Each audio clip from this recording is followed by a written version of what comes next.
We're live. Hi, hi, Howard. Welcome to Venture with Grace.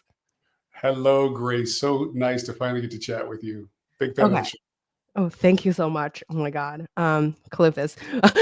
Anyway, so you started your career as a professional basketball player, and you work at Qualcomm, you work at Intel, you work at AWS. Now you find home at Nvidia. Why don't we start with like what are some core lessons that you learned early on in your career that kind of shape you into who you are today? Core lessons that I learned from some of the mentors and bosses was there is no substitute for authentic leadership. Authentic leadership is what I'm drawn to. Authentic leadership is what I try to emulate. I steal from some of the best, some of my mentors and personal board members from Mhm. things that I've seen them do in high leverage situations and high leverage moments. Sometimes it's uncomfortable situations with a business partner, um, but leaning in to be authentic partnerships. So I Mhm. call it capital P partners, Grace, where we don't want to do a deal with someone for a quarter or two. We'd love to be partners for years, if not decades, Mhm. when we do it right.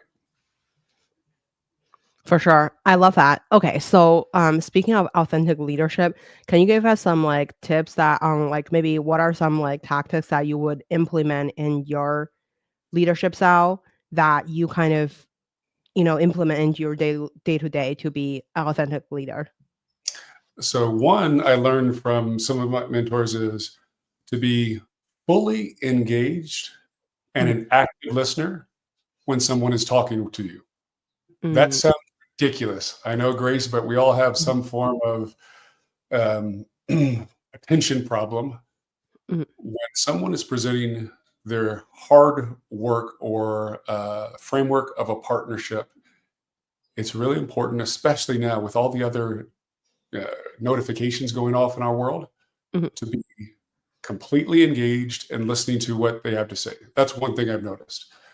mm, There's I don't know, kind of a humble warrior mentality that I've seen displayed by some of my favorite bosses and mentors over the year in terms of, yes, they were powerful. Yes, they were influential.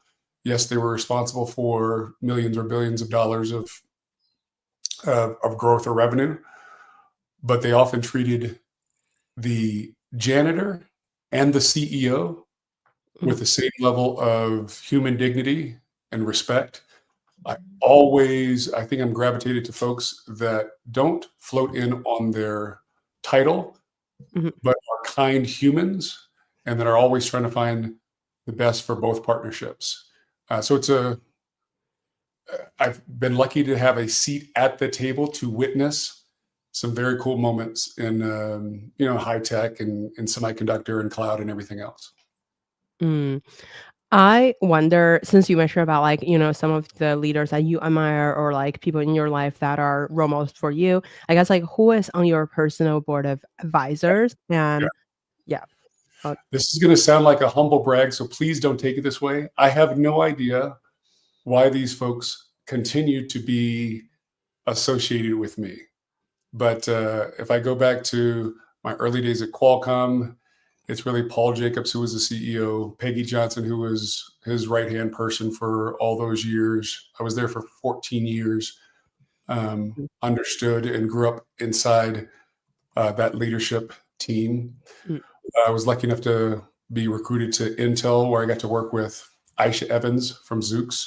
Aisha is a force of nature and one of the most brilliant, authentic leaders that I've ever seen. So she's on my personal board of directors. Uh, mhm, Although he has passed, David Stern, the former commissioner of the NBA, he must have had about 1,000 or so mentees, including me, and always took time to meet with us when we were in New York City. Um, Tease Chris Young from Microsoft. He and I worked together when we were at Intel, and although he was a level or two above me, made sure that we found time to have a, I don't know, psychologically safe space to compare notes and challenge me. And so one of the things that I see with young executives is they only want to hear the good news or the things, the platitudes about their careers that they already know Mhm. that they're strengths. I've had a team of mentors and board members that challenge me to be better than I am. So I should always be working on something, Mhm. not just applauding the things that I already know that I do well. That will keep you at the level that you are, Mhm. versus a true mentor will give you constructive criticism and some words of encouragement along the Mhm. way. Mm. I guess, like, since you mentioned about, like, listening skill at the beginning, I guess, like, what would be one skill that you're constantly trying to get better at? It could be, like, technical skill, like coding, or, like, soft skill, like sales, whatever you feel like it's Two, something that you. there's two that I spend almost every day, and it vacillates between hour and hour, Grace, which is, Mhm. as you can imagine, Mhm. the the vertical and horizontal depth Mhm. of technology and the interconnectivity of all the NVIDIA products and all the NVIDIA services and all the NVIDIA libraries and SDKs. It's a wonderful rubric of it's literally we're bending the laws of physics with these products. So I spend a lot of time at the office chatting to folks who are technically well more advanced than I am, that Mhm. have way more degrees than I do, and I depend on them to go and have whiteboard sessions to explain these things and how they are interconnected. Ozzie Johnson, for instance, on our team is our kind of a de facto CTO at Mhm. Inception, and Mhm. is one of the most brilliant technicians that I've been able to work with. And so I have the luxury of asking him and a couple other folks some stupid questions after the meeting to make Mhm. sure that I'm understanding, the mission as it's put together. And then the other thing is the active listening. I work on that every day. I work on that with my teammates. I work on that during my one-on-ones. I work on that with my kids and my wife. I'm Mhm. trying to be more present Mhm. to the situation because our time is valuable, Mhm. and I don't want to waste anyone's time by doing another email, sending a WhatsApp, sending a text, sending Mhm. a Slack at the same time we're trying to get something done. Completely agree. Okay, so speaking of getting something done, let's talk about, like, what does a day look like for you as a VP of NVIDIA? Grace, I am convinced that I'm the luckiest guy ever, and I know that I have one of the best jobs in high tech, and I'll tell you why. Mm. Any hour of the day, we get to interact with the best and the brightest folks in startup world and Mhm. VC world. So at any given day, I hear a pitch from a startup founder or C-suite of founders Mhm. that is more audacious, that is more disruptive, that uses more GPUs, that uses Mhm. more connectivity, that requires more of our software stack, in some way Mhm. is going to make the world a little bit better place. Mhm. So, although it might sound like a tagline that we Mhm. put on some poster in HR, Mhm. Jensen always says that he wants folks to come to NVIDIA so they can do their life's work. Mhm. Resonated with me. That hit me in my soul in a way that, yes, I've been extraordinarily lucky to work for other Fortune 100, Fortune 50 companies. Mhm. I found a home here in terms of I can do my life's work for and with the people of NVIDIA. And for Mhm. that, I'm very grateful. And hopefully that is shown in my work product every day. Mhm. I wonder, I guess, like, okay, so since you mentioned about, like, you have interacted with amazing founders, maybe we start with, like, what does NVIDIA's, like, Inception program look like? And then how do you guys collaborate with startups? So I just listened to a 1-hour master class for the entire program, but please go. Oh, you did? Oh, okay, I did, excellent. yeah. Thank you for doing that, Grace. So here's the easiest description. Uh, our job at Inception is to captivate the hearts and minds of the most important startups and Mhm. the most important VCs and get them up and running on NVIDIA platforms. So The job really is to provide access. The Mm, operative word, Grace, in this for me is access. mm, Access to our software, access to compute, access to our hardware, access to our line of business units, owners that are inside the company that are doing beta projects, skunk works projects, access to our venture capitalist partners, access to our expertise. Many of us, most of us are former founders, former startup CEOs and CTOs. So mm, we know what excellence looks like. One of the most difficult parts of a startup's journey is mhm, finding access. How do you, after you have this brilliant idea and you and a couple of your friends from college have built this startup, mm, that is a hero's journey. You need the mm, talent and the tenacity. We would like to mm, think of ourselves as an enabler, a co-traveler, Grace, to mhm. those startups.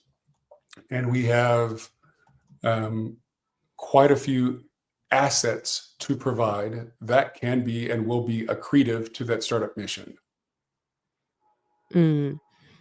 I wonder, I guess, like, since you mentioned about, like, giving the startup the access to a lot of NVIDIA's, like, software, to, everything else, like, I don't know if you want to go into details to share about, like, what does that look like? And then, obviously, I saw that, like, you guys, partner with, I guess, like, various startups in different levels. There is, like, obviously, I went to the, one of the events with, like, you guys did with Mayfield, and, like, maybe we talk about, like, how do you since, like, a lot of our audience are, like, startups and VCs, like, they're probably really interested in actually getting to know the program as well.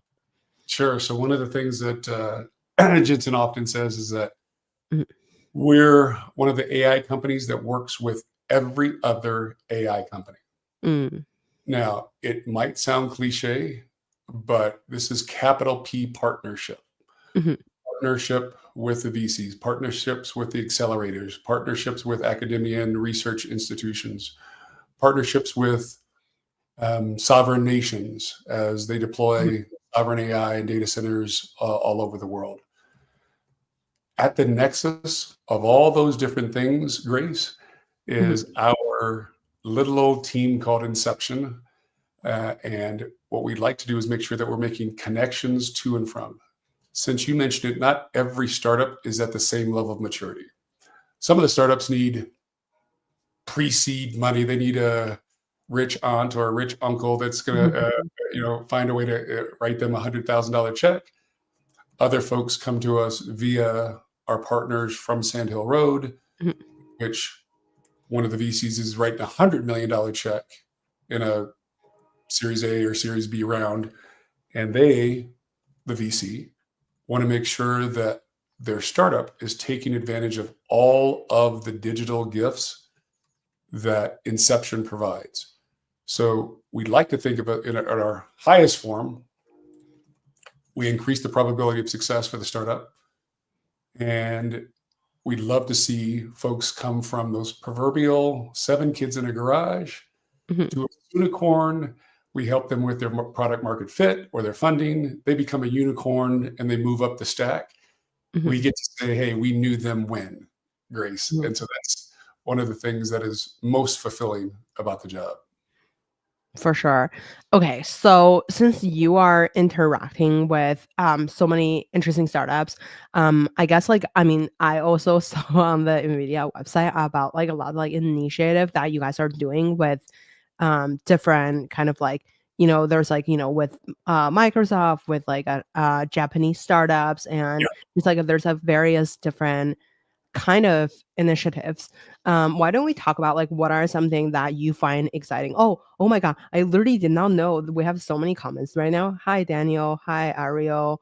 Hi, Ravi. Hi, LinkedIn user. Hi, Daniel again. Okay, sorry. We'll address your question. I literally did not go through this, but until, like, I just saw them right now. Oh, I Okay. just the comments as well.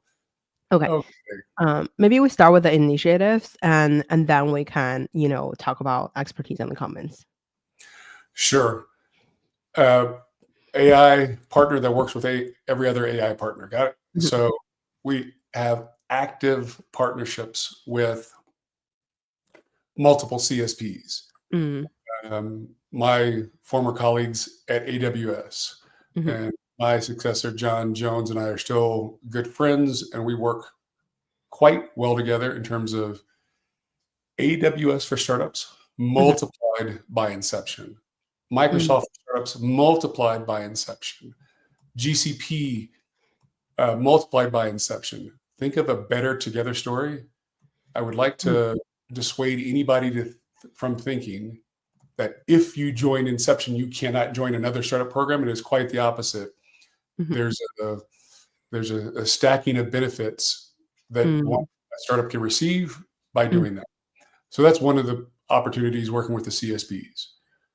There's regional cloud providers, national cloud providers, whether you call them RCPs or NCPs, Grace. mhm, There's a positivity and a multiplicative advantage working with us on some of those mhm, things. There are GSIs that have some sort of accelerator slash startup showcase piece that we work with as well. And then, mm, of course, the VCs. mhm, VCs, since they've come so far down the stack in terms of pre-seed, seed, um, we work with them with some of their best and brightest. So mm, it really is a wonderful combination of we are here, we're open for business. We want to share these digital gifts that we have with the startup community, not mm, just with one particular person or one particular entity. mhm, Same mhm, goes for academia, same goes for deep research, same goes with sovereign nation of fill in the blank and how they mhm, build AI factories in their country. mm. For sure. Okay, so since we have so many comments, I wanna definitely give the audience a little bit stage. Hi, Victor. Hi, LinkedIn user. Okay, so maybe we go for this question. So Daniel said, "What system of support would your AI setup provide, and what criteria for selection?" Yeah. So, hey, Daniel, long time no chat. Daniel and I worked together a long time ago. So, it is one of 300 SDKs that we have. So, he Mhm, is, I'm going to continue to be general on that one, which is come work with us, find out mhm, what you, which vertical are you in? Autonomous vehicles, healthcare, life science. This is a retail specialist. Let's figure out mhm, what you need and get you those digital assets as soon as possible. And then mhm, we work with you with our solutions architects. Sometimes we work shoulder to shoulder to make sure that you're um, able to CUDA accelerate all of your mhm, applications. So it's almost like a shortcut to compute. Operative word being access again, Grace. mm. Love that. Okay, also, I think Nishu asked, I guess, how can startup join Inception program? Any specific prerequisites? And then someone already shared that with him about the link. And then Yeah, hi, so the Sal. link is in there. It's Nvidia the backslash startups. It is free. Our Mm, job is to enable the ecosystem. It is not to mhm, enable one CSP versus another one. It is not to mhm, enable one startup versus another one.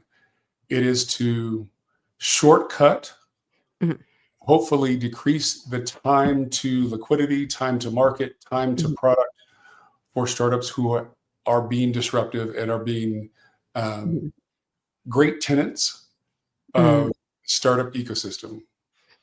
mm.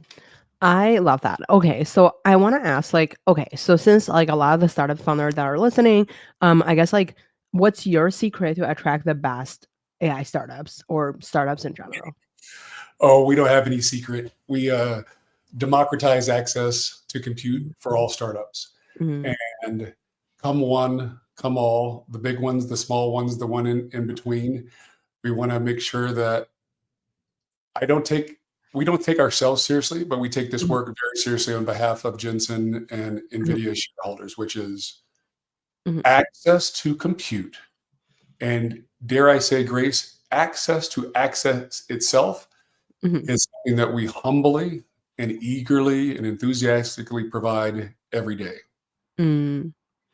Wanted to say hi. Hi, Vanessa. Hi, Hannah. Hi, Charles. Okay. So I wonder, like, okay, so what are some trends that you are seeing at your position? Because I'm sure every day you're interacting with the best founders and investors. Is there any, call it, like, three trends that you feel like are really interesting that you feel like founders are building right now that will change in the next, like, 10 years? I have a couple, and then I have a favorite, and I'll tell you Mhm, distinction, which is uh, agentic AI, mhm, robotics, and humanoid robotics and virtual just seems like on the cusp of something radical. Like we are mhm, sitting at the threshold of this Gen AI mhm, industrial revolution, and we mhm, get to witness it. So that's one.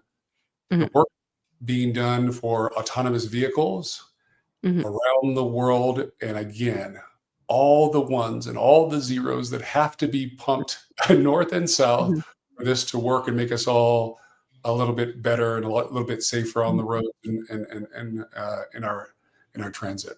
mhm. The Oh, police. sorry. Uh-oh, that might be Jensen calling, Grace. He wants to. Yeah, Yeah, the chime thing. in. I'm Please, Jensen. I'm kidding. Okay. probably the most excited is healthcare life science, and it's Mm, personal in a way that mhm, someone said, and I don't know who to give credit for because I think I heard it and I can't quote the source, but mhm, the cure for these insidious diseases that have plagued us mhm, for decades or centuries, mhm, it is not just the solution is going to be in a petri dish. The mm, solution is going to be manifested in a data center. And in that data center, there's going to be a lot of NVIDIA hardware and software to contribute to that eventual cure of these insidious diseases. So I lost my mother in late 23. And to think that we could all be contributing to a little bit better place, a little bit safer place, mhm, a little bit more clarity on diseases and awareness of these diseases and potential cures. That sounds beyond what I don't know any of us went to college to do, but it rings back, Grace, to Jensen's challenge mhm, of he wants folks to come to NVIDIA to do their life's work. It's not insulting to any other company, but you can go have a job anywhere else, you can have a career anywhere else.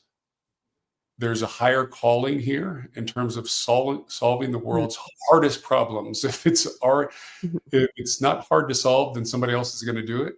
mhm, And perhaps I'm just entrepreneurial enough or inspired enough to want to lend my whatever talent that I have towards that mission. mm. I wonder, how do you think about, um I, like, like, I feel like it's super important to do your life's work, and I guess, like, how does NVIDIA kind of, like, empower people to have the, long-term vision and mission? And then, like, for the Inception program, obviously, you guys want to start working with the most, like, iconic startups from the very, very early stage, but I guess, to build that, program and then, like, actually, judging the startup both on, like, I guess, like, the sector they're building, like you mentioned, the agentic or humanoid robots, um, to data center. Like, how do you think about, um, I guess, like, identify the best startups to partner with? Sure, the fast startups self-identify. Mhm, There is I would say, small circle of information before PitchBook, mhm, before someone comes on your venture with Grace, before someone is in Axios, before someone is in TechCrunch, mhm, where sometimes it's academia, mhm, sometimes it's uh, a couple of wonderful founders leaving an existing high tech or mega tech company to found something. mhm, We try to work in the gray a little bit in terms of have you heard about this company? mhm, mhm, So if we do our job correctly, mhm, there is a flywheel. So flywheel was another operative word for inception. There's a flywheel effect of where the best, where the brightest, where the most well-funded, where are some of the repeat founders going off to go do their next thing. That these are all indicators of not inevitable success, Mhm. but you put 5 or 6 of these variables together, Grace, Mhm. it's easy to see who's going to be the next Hugging Face, who's going to be the next Anthropic, who's going to be the next Mm. Mistral. These partners elevate because they are the cream of the crop. Mhm. And again, if we do our job correctly, we provide, non-dilutive help to these startups. So maybe we get them from third gear to fourth gear, maybe Mhm. third gear to fifth gear. Every once in a while, we get them from third gear to Mach 1 Mhm. speed. And those are the ones that you report about, usually 6 months later or a year later. Mm. I wonder, okay, so quickly saying hi to the audience. Hi, Sean. Hi, James. Hi, Sean again. Okay, Sean asked, like, would be interested to hear about energy management and carbon footprint as a component of your strategy. Yeah, so I am probably uniquely disqualified, Sean, to talk about Mhm. climate and sustainability. We have a subject matter expert on our team and many at the Mhm. uh, the company that do that for us. Mhm. We're also global responsible citizens, and we understand that building these AI factories around the world, some are going to have to be cooled, some are going to have to be liquid cooled. We need to be um, cognizant of the carbon footprint that we create. If you shoot me a note, I'll be able to put you in touch with folks who are subject matter experts versus my C minus answer that I could give you right now. Um, I wonder, so like, okay, why don't we talk about like, I guess like, since I feel like you've been interacting with founders for many years, like what separates like the founders that are building something very early stage towards like something, you mentioned like a Mistral, like a Hugging Face. I guess like how do you think about the differentiation between the startup that actually built something that's very substantial? Combination of talent and tenacity, and then Mhm. probably timing. So I didn't mean to be illiterate Mhm. like that necessarily, but the talent has to be there for sure. Mhm. Product market fit, Grace, in terms of Mhm. when they build their MVP, Mhm. when they're ready to go meet with some of our enterprise customers. Because you got to remember, we have some of the most important enterprise customers in the world. Mhm. And those folks ask my peers, hey, I'd like to meet with the best 6 startups that you have with respect Mhm. to Mhm. fill in the blank, healthcare, life sciences. So our Mhm. job is not to make kings, but our job is to filter through the lens of our enterprise clients to Mhm. introduce them to our startup clients. Mhm. That's where some magic happens. That's where some enterprise valuation Mhm. increase occurs. Mhm. The job is to prepare the different startups for the various levels of their hero's journey Mhm. through the startup ecosystem. So you would not necessarily want a 7 kids in a garage in Mhm. Palo Alto that just have pre-seed funding and are ideating on an idea to Mhm. meet with JP Morgan or Vanguard or somebody like that. Mhm. However, as they mature, as their product is hardened, as they're ready to take on the responsibility of dealing with Fortune 100, Fortune 1000 partners, Mhm. part of the magic that we like to think that we provide as a co-traveler with some of these startups to Mhm. get to liquidity events. And then again, all money, you probably don't want too big of a check too soon, as you've got to Mhm. get your cloud partnerships right. You've got to find the proper combination and equilibrium of compute versus spin versus what is CUDA accelerated. It's a trying to demystify what is sometimes complicated, Mhm. but we have I have teammates that are so incredibly gifted at what they do and what we do. Mhm, And we are free kind of an advisory board. We don't take mhm.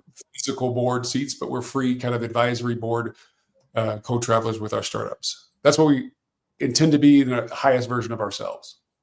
Mm. I wonder, since like I think like one thing that I think before our conversation we're chatting about the NBA as well as like the basketball um season, and I wonder like, you mentioned like there's a lot of like similarities between like sports and startup. Would love to talk about that since like, given your background, you came from the NBA. So maybe we could talk about that as well. Sure. So Mhm, I took a circuitous route to get here to mhm, Nvidia and to high tech. mhm, It seems strange for other people, but it seems kind of unremarkable for me. I mhm, had examples of my father doing this, going from an NFL player to an mhm, executive. I saw my brothers and sisters, both all three who are older, mhm, have wonderful careers. So that was kind of the norm in the family, mhm, which is I'm the only one in my family that does not have an advanced degree.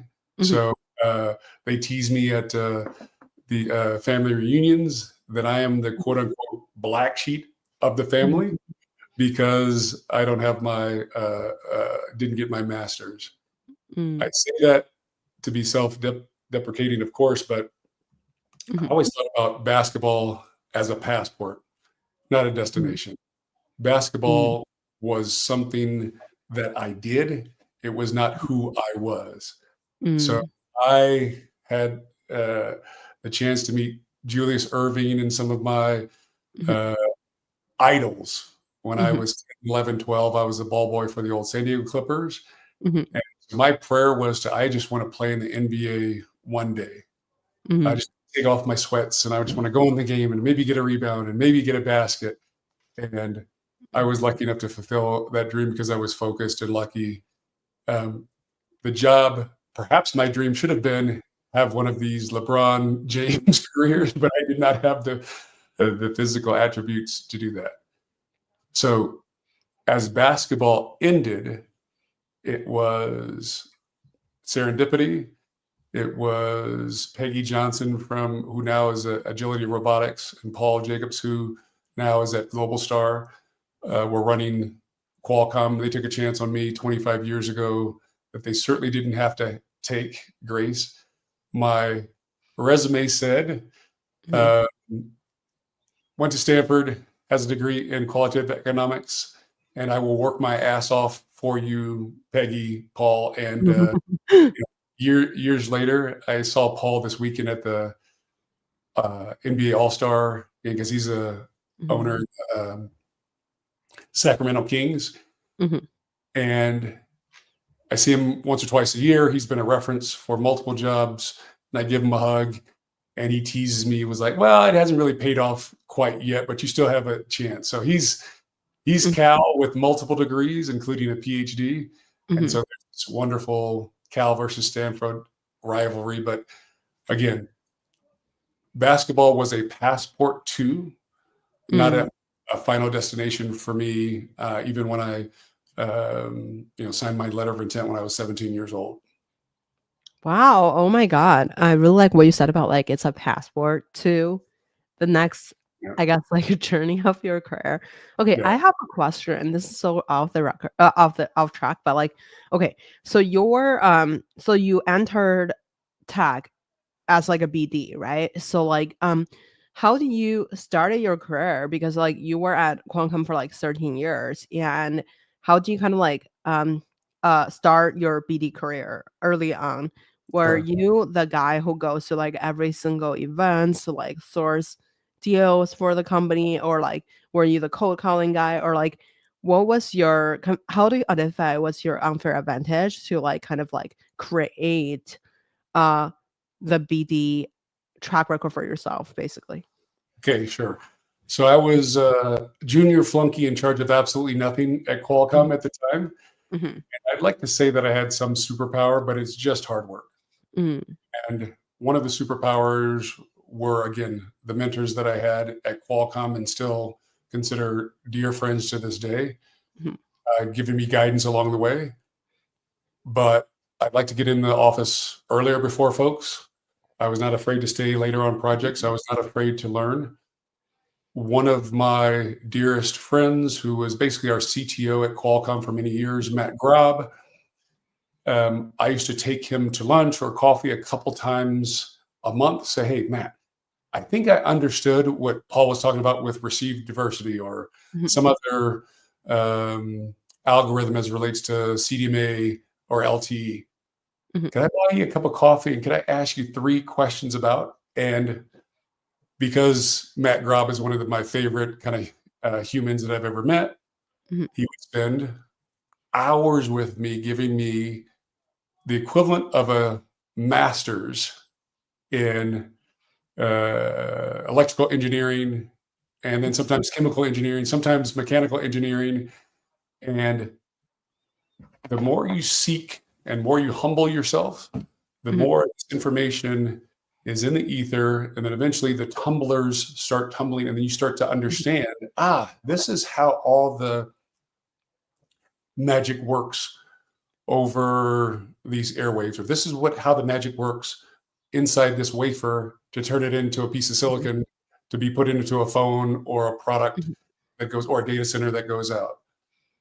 Um, I'd like to think that um, I've had some level of success in corporate America, the same way that I had some modest level of success in the NBA. There's Mhm. 10,000 dudes that were 6'8" that could run and jump and were faster than me and shot better than me and ran faster than me, but they couldn't outwork me. In Mm. this regard, um, I don't take myself seriously, but I have this intellectual curiosity for the things that I don't know. And that just Mhm. seems to work wonderfully at these high tech companies where there's always someone smarter than me willing to explain in quasi layman's terms why this would benefit a VC or why this would Mm. benefit a startup or why this would benefit the government of, again, fill in the blank. Um, Mm. it's nothing but hard work. Tony Thornley, one of a former CFO and COO at Qualcomm, used to say, "Oh, it's just hard work. Okay, we got that." And so I try to Mhm. embrace mentality and the Mhm. team that is I'm so lucky to work with. These are incredible business acumen, technical acumen, hardworking, authentic folks, and I learn something from each of them a couple times a week. Mm. I wonder, so, like, since, like, that's, like, the earlier stage of the job, and then, like, I feel like to become a VP of Nvidia or prior to that, like, Amazon, like, it takes a lot of, um, different, like it's like a different it's a different skill set than, like, uh, I guess, like, working at an early stage in Yeah. general, and I wonder, what are some core qualities that kind of, like, separate you from a lot of the other peers to help you succeed in corporate? Oh, I don't know. I attribute it to being lucky and working hard. Mhm. But I would say that we're probably uniquely empathetic Mhm. startups and the startup community. Mhm. Many of us have worked at VCs. Many of us have been C-suite executives at startups. Mhm. And so the proximity to the fire Mhm. every single day that the startup C-suite, Mhm. the code has to be perfect. Mhm. The presentation to the board has to be perfect. Your 8 slides that you need to present to a potential enterprise customer has to Mhm. be perfect. Mhm. 6 to 8 slides that you prepare to meet with an investor have to be perfect. So there's this frenetic energy that is created when you're in the startup community. Mhm. I was a CEO of a startup before I joined AWS. And so I think we're empathetic to startups need help along the way. Mhm. High leverage moments that these startups have, and we can be there for all of them. We can be there for some of them. We just want to make sure that we avail ourselves Mhm. providing access to the tools and the software that we provide. Mm.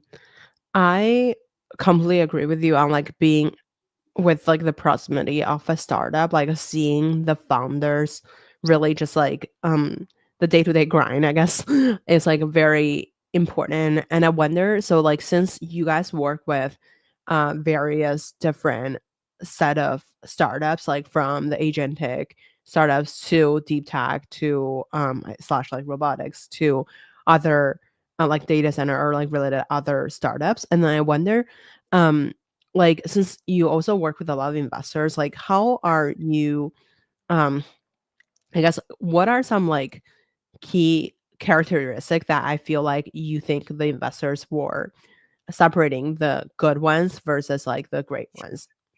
Um, Probably maturity of the product. Mhm, There are a lot of folks in a lot of different verticals that mhm, are indistinguishable. We mhm, talked about the 5 or 6 different characteristics. mhm, Grace. It is who has defensible IP, who has the talent at the C-suite, mhm, and sometimes that is a repeat founder, who has the best timing.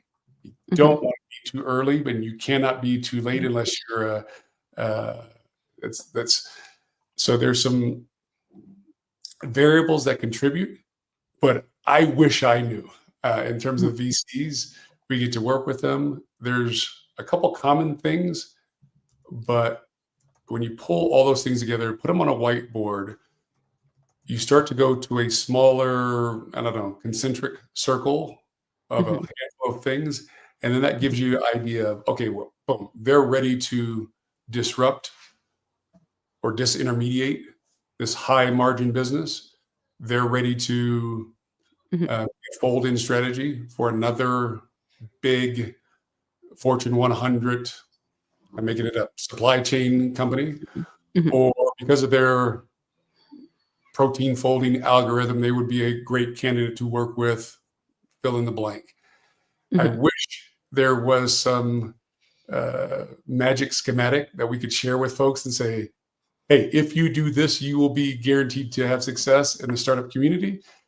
It's way more fluid, way more interactive, mhm. and much more dependent on timing, tenacity, and then the team that you've built, obviously.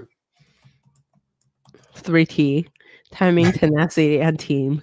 I wonder, so obviously I agree with what Max said. So basically, like advocating for empathy in business.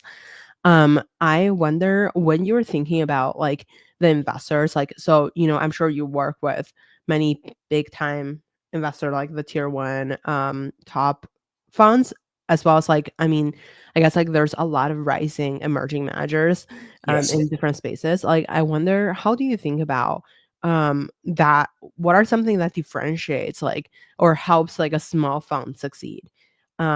Since like some of our listeners are like people who are starting their first fund, and I think like people it's really hard to actually identify with like a niche because the big funds have all the resources as like from the talent team to the operational platforms, like support, like maybe connect to people like yourself. But on the other hand, there's like some smaller funds that it's their first fund, Sure. they're writing smaller checks. Like what are things that you feel like they could do to help themselves be more successful, to attract better founders?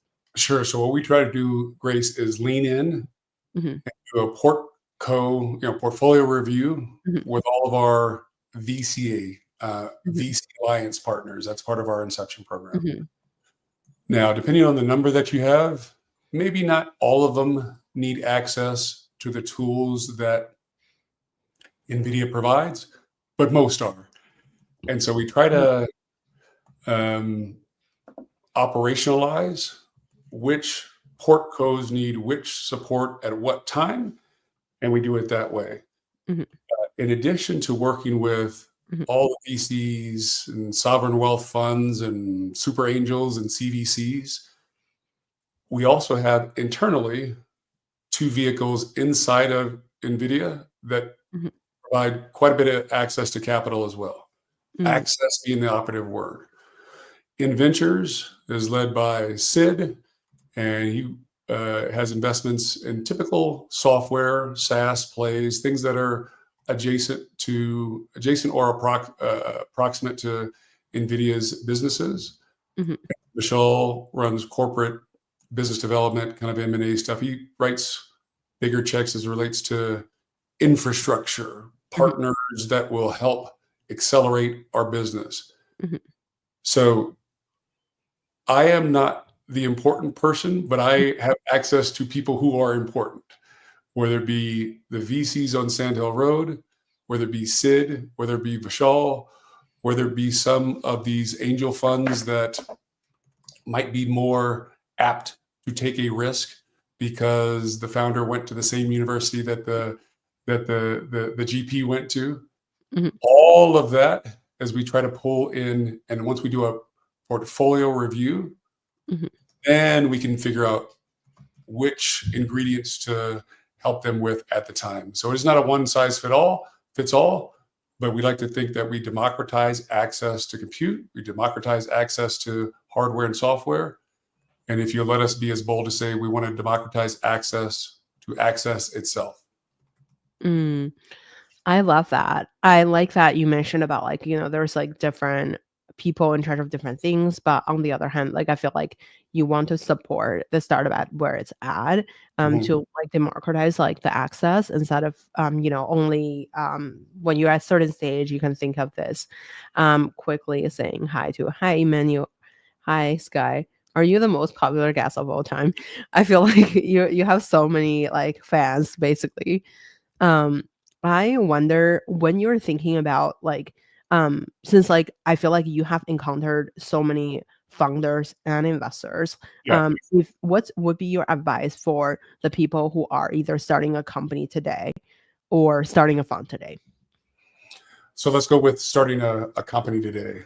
Mhm, Um, it takes a healthy level of, how should we put this?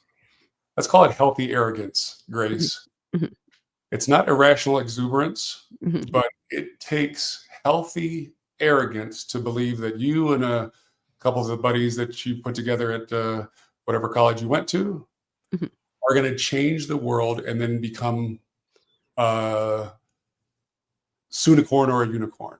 mhm, That requires a level of work and a level of suffering that probably most folks are not ready for.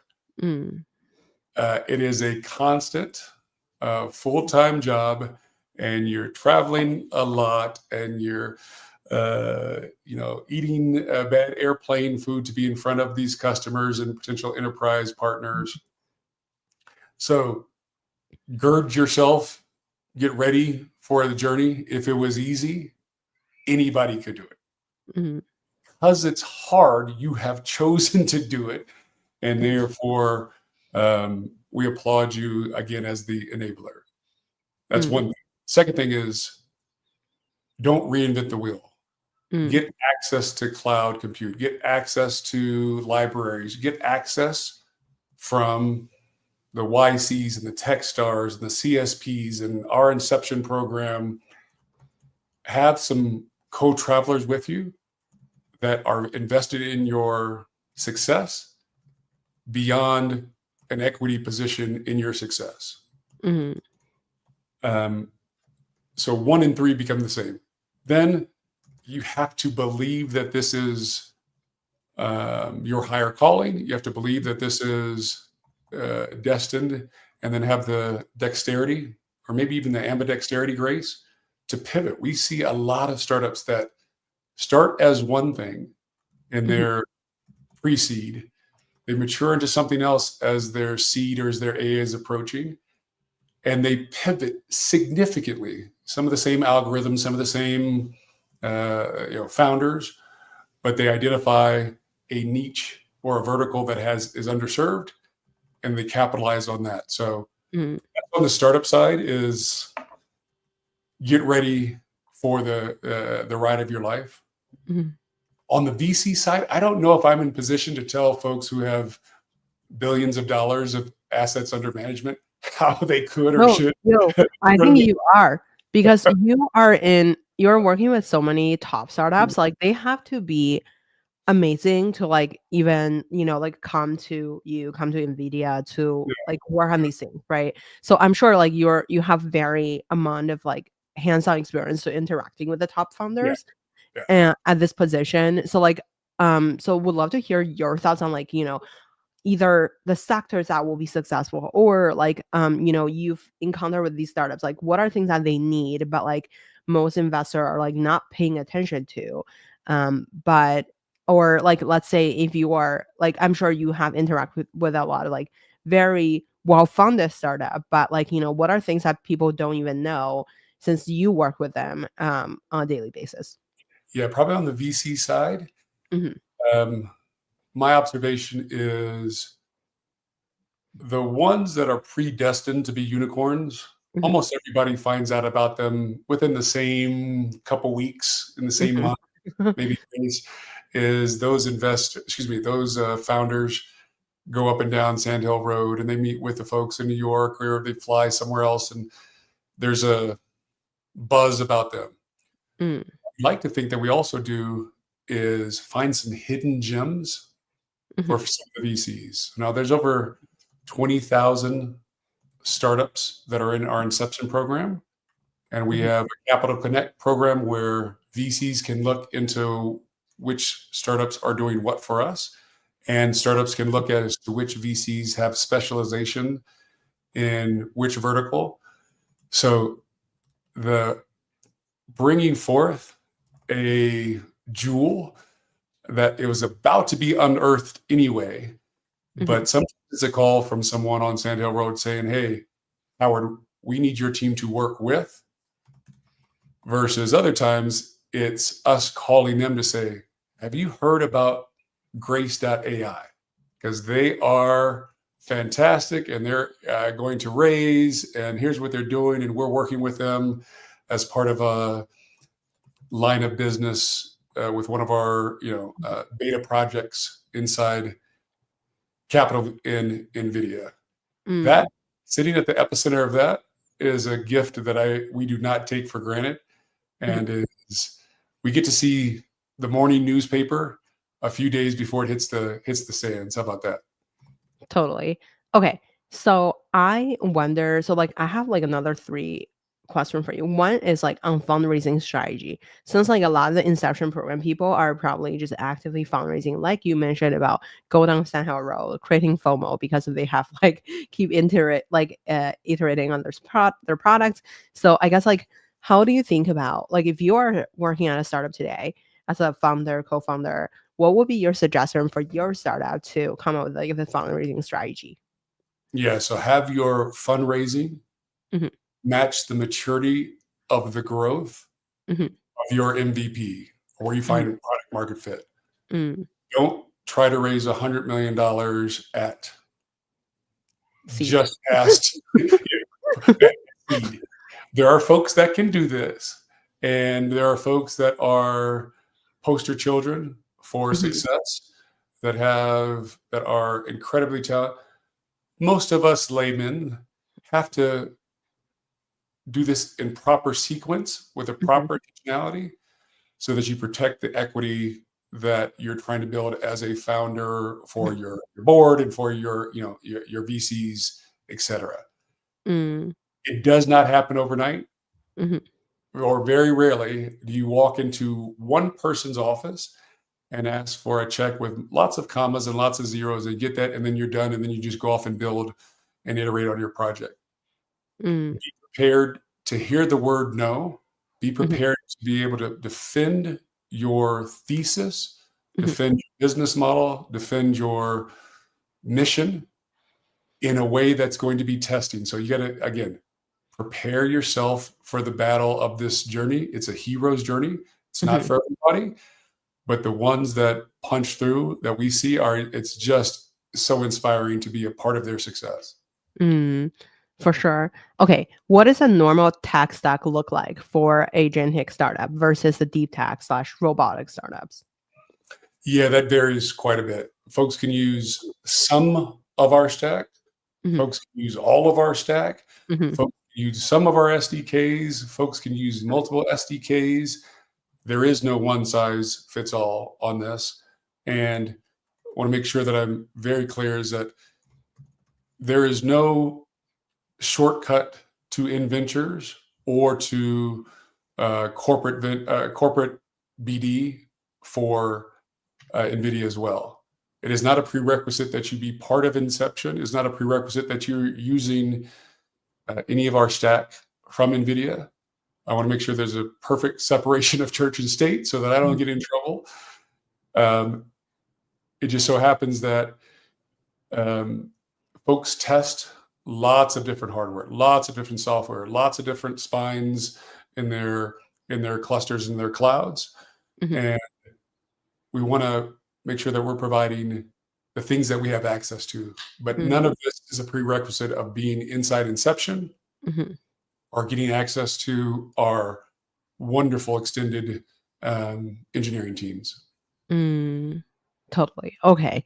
So I want to be mindful of the time. We have a 1 minute fire round for you. Okay. First question. What's your favorite book? Favorite book is Letters from a Birmingham Jail from MLK. Mm. Who made the biggest impact in your career? Paul Jacobs.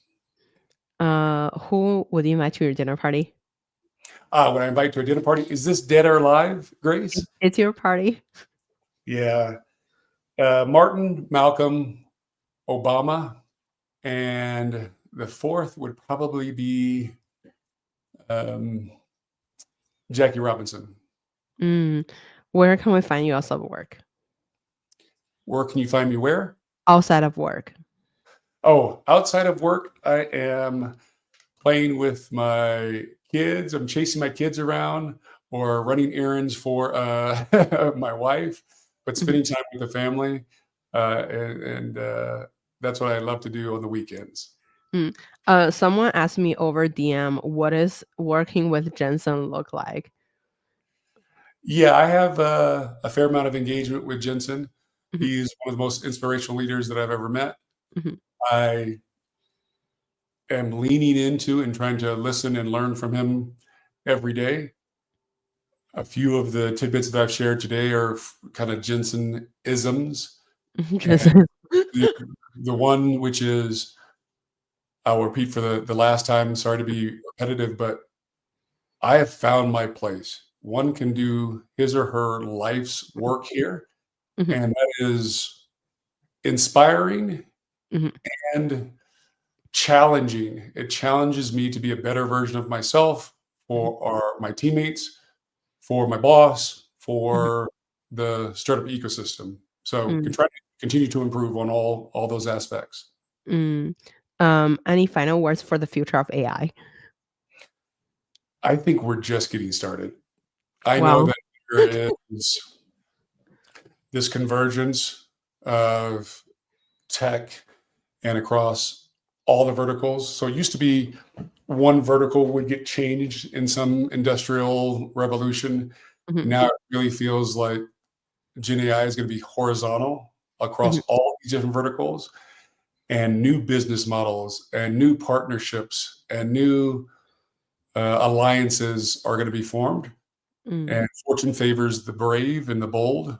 And there is no shortage of brave and bold engineers and founders around the world. Mhm. And come one, come all. Let us democratize access to compute for you here at Nvidia through Inception. Mm. Wow. Amazing. Well, thank you so much, Howard. It was so well said at the end. Amazing. Okay. Thank you so much for coming on the show today. Thank you, Grace. It's a pleasure. Let me quickly end stream. Okay, 1 second.